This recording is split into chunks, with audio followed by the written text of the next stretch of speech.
Au IIIe siècle avant Jésus-Christ, le grec Ératosthène fait une découverte magistrale pour l'époque: calculer le rayon de la Terre. En effet, on savait depuis l'Antiquité que la Terre est sphérique, comme avec Aristote, qui avait remarqué que l'ombre de la Terre projetée sur la Lune était circulaire. Ératosthène, qui est directeur de la bibliothèque d'Alexandrie, a à sa disposition une grande source d'informations. Il a notamment bon nombre de récits et d'observations. Par exemple, il apprend que lors du solstice d'été, quand le soleil est au zénith, l'obélisque de la ville de Sienne n'avait pas d'ombre. Mais il remarque que ce même jour, à la même heure, l'obélisque à Alexandrie possède lui une ombre. De plus, il apprend que grâce à des récits de voyage, que la distance séparant Sienne et Alexandrie est de 800 km. Avec toutes ces données et pas mal de trigonométrie, Ératosthène arrive à calculer le rayon de la Terre. Tu veux savoir comment Ératosthène a trouvé le rayon de la Terre avec une précision folle pour l'époque? Alors laisse-moi te présenter pas à pas son calcul. Alors maintenant notre objectif va être de trouver le rayon de la Terre à partir des données d'Ératosthène. Donc j'ai regroupé les données qu'il avait obtenues, la distance entre Sienne et Alexandrie, la taille de l'obélisque à Alexandrie et la taille de l'ombre au sol.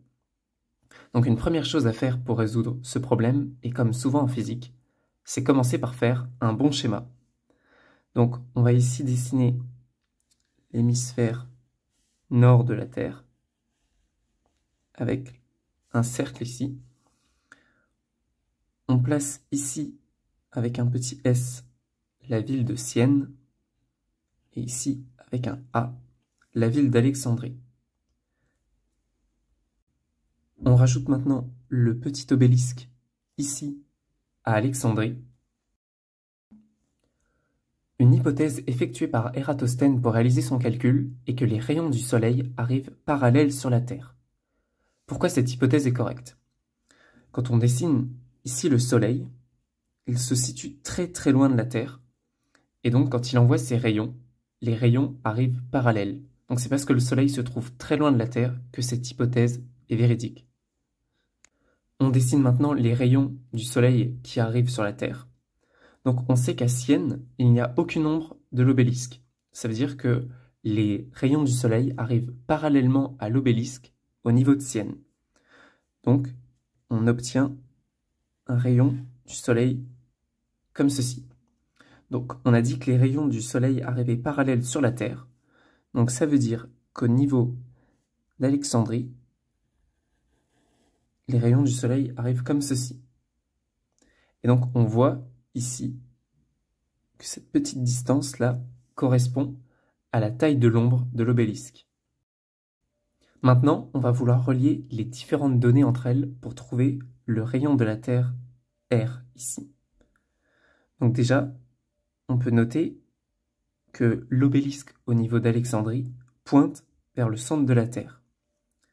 Maintenant, on va vouloir déterminer cet angle alpha ici, parce qu'il se retrouve aussi ici.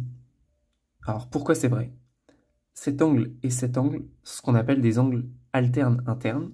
Donc ici j'ai deux droites parallèles, et ici une droite que je peux prolonger comme ceci, qui coupe les deux droites parallèles, donc je retrouve le même angle ici et là. Une seconde hypothèse effectuée par Ératosthène est que la Terre est localement plate. Qu'est-ce que cela veut dire? On connaît la distance entre Sienne et Alexandrie, qui est de 800 km, mais cette distance correspond ici, à cet arc de cercle. Alors que nous, pour poursuivre notre calcul, on va avoir besoin d'obtenir un triangle rectangle, ici, et qui correspond alors entre la distance entre les deux villes, mais comme si on traçait une droite, et pas un arc de cercle.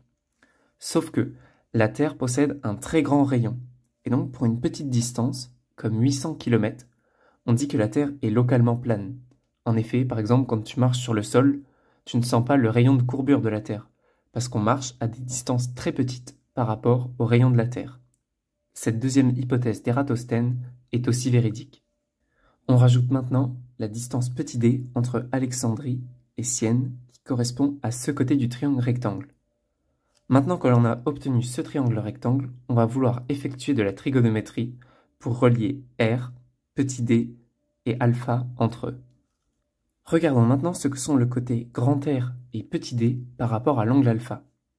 Le côté petit d est le côté opposé, tandis que grand R est l'hypoténuse du triangle rectangle. On va donc utiliser la formule du sinus.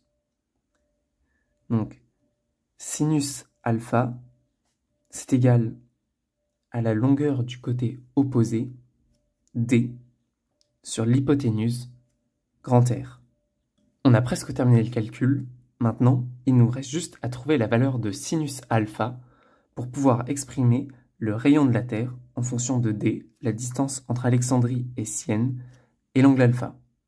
Maintenant, pour exprimer sinus alpha, on va s'appuyer sur la taille de l'obélisque à Alexandrie et la taille de l'ombre. J'ai représenté ici le schéma de l'obélisque avec son ombre ici projetée, et on peut le représenter ici avec ce triangle rectangle. Donc maintenant, on va vouloir calculer l'angle alpha. On effectue à nouveau la trigonométrie dans ce triangle. Par rapport à l'angle alpha, le côté H est le côté adjacent et le côté O est le côté opposé.